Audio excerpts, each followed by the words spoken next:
Welcome to the Salmon Runs YouTube. Enjoy the video. You start by powering down and verifying there's no live voltage. This prevents shocks and protects the device. Once done, identify the exact switch type because wiring and operation differ by style. Make sure you have the right tools: a small screwdriver, voltage tester, labels, and tape to secure wires. You'll label terminals before disconnecting so reassembly is foolproof. Don't waste time on trial and error. Prepare and confirm everything now so the next steps are smooth. You remove the cover plate, then unscrew the switch and gently pull it free to expose the wiring. Once exposed, note each wire color and terminal position. Take a clear photo for reference because visual memory fades.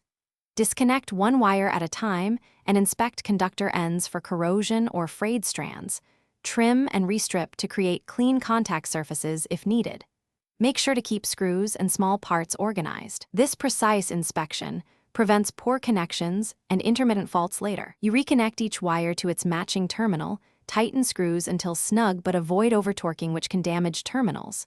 Once secured, carefully tuck the switch back, fasten mounting screws and replace the cover. Restore power and test the switch by cycling it several times to confirm consistent operation. This verifies both mechanical and electrical integrity. If the switch hums, trips a breaker, or fails to operate, cut power and recheck wiring, tightness, and correct terminal placement. Those are the most common issues. Thanks for watching. Consider subscribing if we helped you.